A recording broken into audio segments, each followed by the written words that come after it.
अपना मतलब प्रचार करते थे। और उसमें क्या है कि जैसे अभी अग्नि अखाड़ा है, अग्नि अखाड़ा में सिर्फ ब्राह्मण और ब्रह्मचारी, सिर्फ उन्हीं को दीक्षा दी जाती है। ऐसा माना जाता है जो सन्यासी हो जाते हैं, जो कहूँ तो एक तरीके से तपस्या करते हैं, वो अपना घर परिवार त्याग देते हैं, कभी घर पे नहीं जाते, ऐसा भी होता है क्या? आखिर अखाड़ा होता क्या है? अखाड़ा मतलब जैसे एक प्रकार की संस्था है।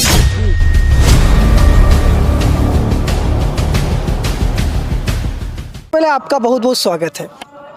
जी, कहाँ की रहने वाली हैं? जय श्री महाकाल। मैं उज्जैन की रहने वाली हूँ, उज्जैन आश्रम में। जी। और शंभु पंचाग्नि अखाड़े में मैं साध्वी हूँ। पुष्पा चैतन्य नाम है मेरा। गुरुजी मेरे हैं श्रीमद आनंद चैतन्य ब्रह्मचारी जी, बागड़िया। अच्छा, महाकुंभ आपकी बार कहीं ना कहीं 2025 वाला महाकुंभ, एक कहूँ तो पूरे भारत में कहीं ना कहीं इसका नाम है। और सबसे पहले हमको जानकारी देने, दर्शकों तक जानकारी दीजिए, महाकुंभ आखिर लगता क्या है, महाकुंभ होता क्या है?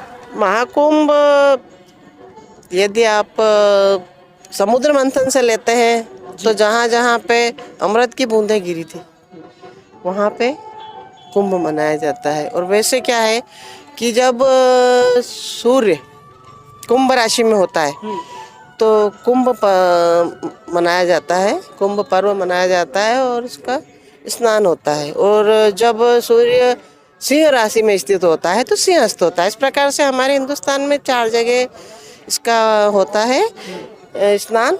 उसमें 2 जगह कुंभ लगता है और 2 जगह सिंहस्थ लगता है। और उसमें एक यहाँ पे जो है हर 6 साल में लगता है, एक कुंभ लगता है, एक महाकुंभ लगता है। इस प्रकार से ये कुंभ लगते हैं। फिर वैसे जब शंकराचार्य ने, आदि गुरु शंकराचार्य जी ने जब मठों की स्थापना की थी सनातन धर्म के प्रचार के लिए, तो उन्होंने सब जगह अपना प्रचार किया। और प्रचार के साथ साथ उन्होंने 4 जगह, चारों दिशाओं में 4 मठों की स्थापना की। और उन चारों मठों से फिर उन्होंने अपने अनुयायियों को बढ़ाया, उनकी संख्या बढ़ी। फिर उसमें नाथ संप्रदाय और सभी अलग अलग अखाड़ों की स्थापना हुई। और कुछ 3-3 साल के अंतराल से ये कुंभ का आयोजन हुआ।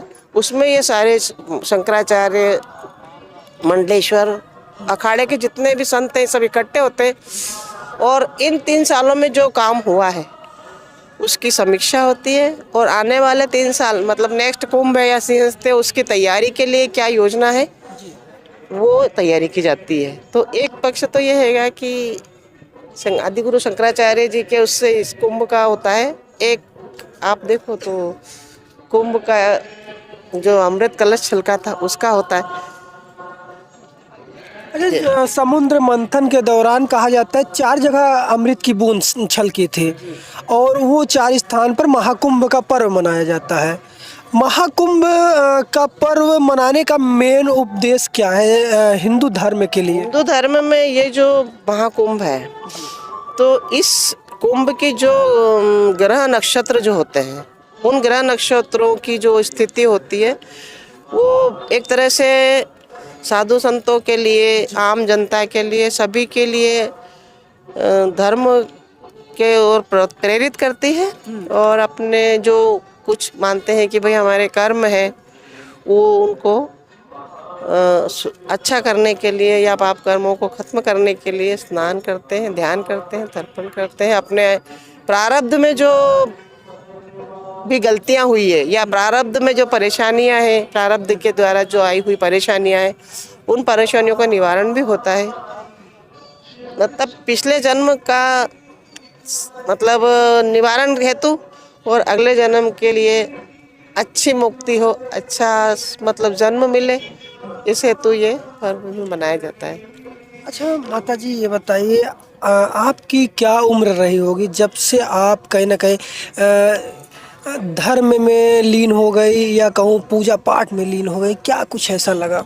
मैं वैसे बहुत छोटी थी। मेरे जो पिताजी थे, हमारे पिताजी थे, हम 6 भाई बहन हैं। हमारे पिताजी जो थे वो साधु संतों के बीच में ही रहते थे जी। 68 में उज्जैन में सिंहस्थ लगा था, उसके पहले 56 में उज्जैन में कुंभ लगा था। उस टाइम पे बहुत ज़्यादा ही मतलब उपद्रव होते थे को मतलब अच्छे प्रकार से कर नहीं सकते थे साधु संत अपना काम। यानी कहा जाए प्रताड़ित किया जाता था हिंदू धर्म को। हाँ, उस टाइम पे थोड़ा थोड़ा शुरुआत हो चुकी थी। कर्फ्यू लग जाते थे। उस कर्फ्यू में हमारे पिताजी रात रात को जा के साधु संतों के लिए सामग्री ला के व्यवस्था करते, तो हम लोग वो देखते थे। तभी से मतलब मन में एक लालसा थी। फिर 92 में आके फिर मैंने मेरे गुरुजी को बोला कि मुझे भी दीक्षा चाहिए, मुझे भी संत बनना। तो मेरे गुरुजी ने मुझे 2004 में दीक्षा दी। 12 साल तक मेरी उनने परीक्षा ली। उसके बाद 2004 में मेरे गुरुजी ने मुझे दीक्षा दी। तो अच्छा एक जानकारी दीजिए, ये आखिर लोग अखाड़ा का नाम सुनते हैं, आखिर अखाड़ा होता क्या है? अखाड़ा मतलब जैसे एक प्रकार की संस्था, एक प्रकार की संस्था होती है और उसके कुछ नियम होते हैं अलग अलग। तो जब आदि गुरु शंकराचार्य ने मठों की स्थापना की थी, उसमें अलग अलग संप्रदाय के अलग अलग जो व्यक्ति होते थे वो अपना अपना मतलब प्रचार करते थे। और उसमें क्या है कि जैसे अभी अग्नि अखाड़ा है, अग्नि अखाड़ा में सिर्फ ब्राह्मण और ब्रह्मचारी, सिर्फ उन्हीं को दीक्षा दी जाती है। या तो वो ब्राह्मण हो या वो ब्रह्मचारी हो, तो ही वो इसमें दीक्षा ले सकता है। दूसरा, बाकी 6 अखाड़े हैं जो शैव हैं, और 7 अखाड़े हो गए, एक ये और 6 अखाड़े, वो ऐसे करके 7 हो गए। और 6 अखाड़े वैष्णव के हैं। ऐसे कुल टोटल 13 अखाड़े। 13 अखाड़े, तो उसमें से 6 अखाड़े हैं। तो इस अखाड़े की ये परंपरा है कि इस अखाड़े में यदि कोई है तो वो किसी भी अखाड़े में जा सकता है, सन्यासी बन सकता है। पर वो 6 अखाड़े में से इस अखाड़े में कोई आ नहीं सकता। यदि वहाँ किसी ने दीक्षा ले लिया तो फिर वो यहाँ पे दीक्षा नहीं ले सकता है। अच्छा, ऐसा माना जाता है जो सन्यासी हो जाते हैं, जो कहूँ तो एक तरीके से तपस्या करते हैं, वो अपना घर परिवार त्याग देते हैं, कभी घर पे नहीं जाते, ऐसा भी होता है क्या? नहीं, ऐसा नहीं है। जाते हैं, परिवार होते हैं, सबके होते हैं। जिसने माँ से जन्म लिया है तो उसका परिवार तो होगा, बिल्कुल, है ना। तो दीक्षा लेने के बाद में जाते हैं, परिवार में भी मिलते हैं, परिवार में रहते हैं, पर अपना कर्म करते हुए। अच्छा, यानी कि धर्म के प्रति वो कहीं ना कहीं एक तरीके से जवाबदेह होते हैं। हाँ। आपका शुभ नाम? मेरा नाम पुष्पा चैतन्य है।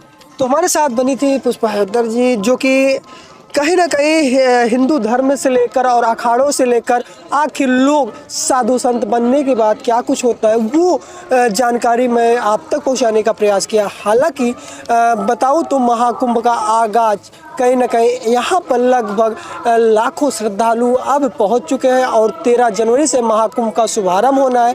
आपको बताने का प्रयास करूँ, हिंदू धर्म कहीं ना कहीं गौरव की बात है, लोग गर्व करते हैं, ऐसा कुछ यहाँ का सीन रहा। फिलहाल आप देख रहे थे बुलंद आवाज भारत, कैमरा पर्सन राहुल के साथ प्रदीप की प्रयागराज से खास रिपोर्ट।